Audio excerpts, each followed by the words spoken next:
7 a.m. in Yakutsk, the coldest city on Earth. Lionel is 11 years old and a student at the local primary school. It's Monday morning and he's getting ready for another day of school. Today is a bit warmer than usual, around minus 47 degrees Celsius. Going to school in ice-cold temperatures is normal for the children in Yakutsk.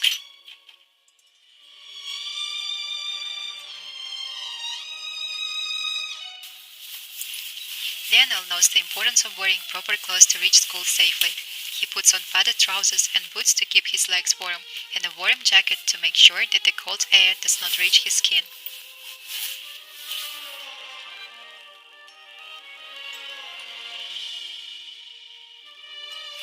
Lionel lives quite far from his school. It takes about 40 minutes to get there. He uses the public transport system since there are no school buses in the city.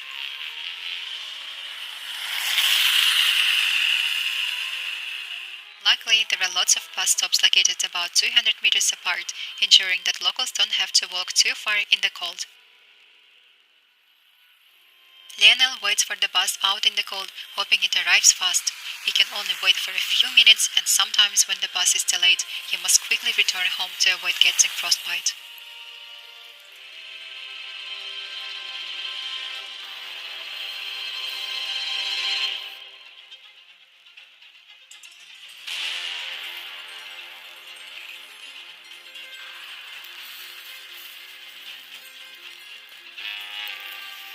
Luckily, the bus arrives on time today and he gets on the bus on his way to school. In Yakutsk, the buses generally have heating system to keep passengers warm during the extreme cold weather. Now Lionel can finally feel comfortable and warm on his journey to school.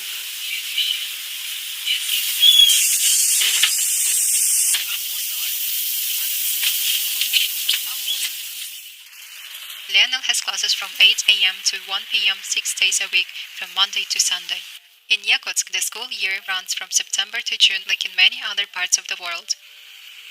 However, when temperatures drop below minus 50 degrees Celsius, all the schools will close to help keep the students safe. But when the temperature drops to minus 49 degrees or minus 47 like today, students still need to go to school.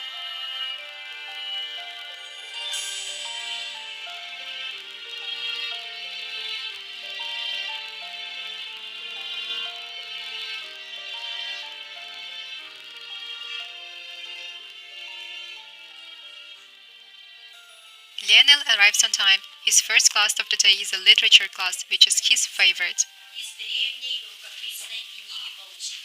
At school, they learn 3 languages: Yakut, Russian, and English. The Yakut language, also known as Saha, is a Turkic language and is a native language of Yakut people.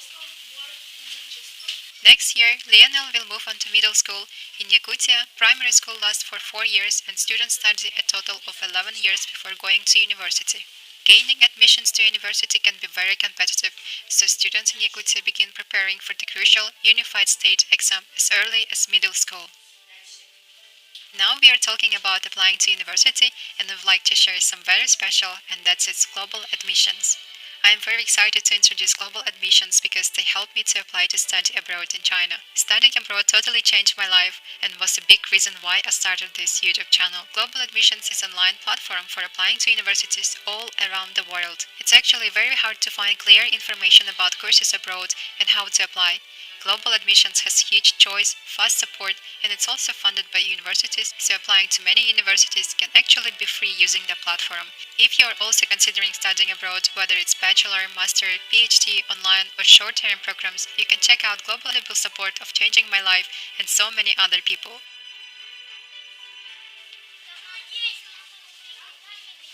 It's break time. Students have to stay indoors because it's too cold outside. Even though Lionel can't play outdoors, he takes every chance to improve his football skills. As you might have noticed, Lionel is not a local name. He was actually named after the legendary footballer. Lionel is passionate about playing football and aspires to become a professional football player one day, just like his idol, Lionel Messi.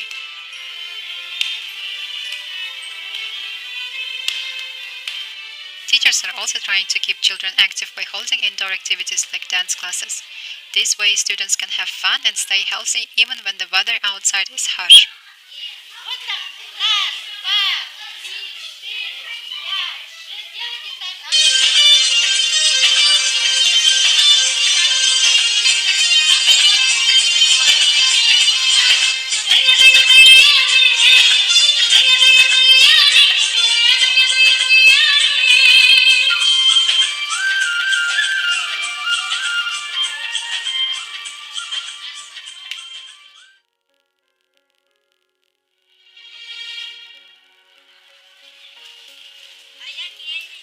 The school day has come to end and Lionel is waiting for his father as they have planned to go to the local food market.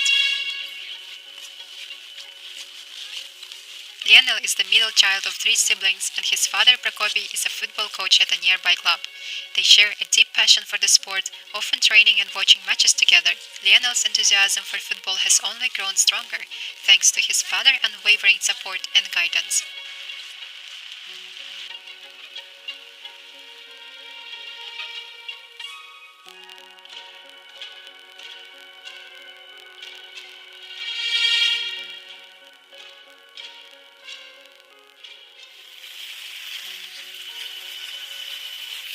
They arrive at the local open-air market to get some fresh meat and fish for their dinner.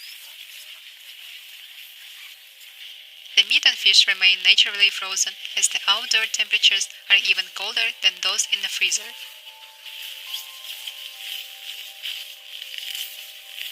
This market is very popular and it doesn't matter how cold it gets, it's always open. Local people rely heavily on meat, fish and dairy during the harsh winters. Fall meat is particularly popular and very nutritious. As a lean and low-fat option, it has been an essential part of Yakutian cuisine for centuries. It can be very hard to get and grow fresh vegetables here because the ground is too cold for it to grow. The price of fresh fruits and vegetables is very expensive, making them more of a luxury item.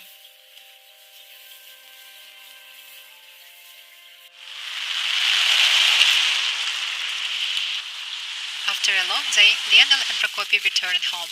The evenings are the favorite time for the family as they can finally spend time together and relax after a long day.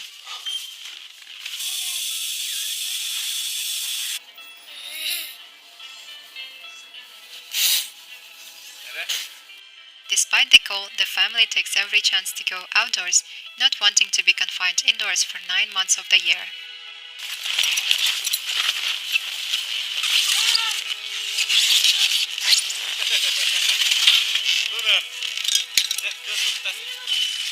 As you can see, we have learned to adapt and embrace the extreme climate, making the most of each day. For the Yakut people, winter time is not actually as difficult as you might imagine. Living in the coldest city, it can be enjoyable with the warmth, love, and unity from a loving family. In the end, the most important thing is not necessarily where you live, but with who you live with and the people around you.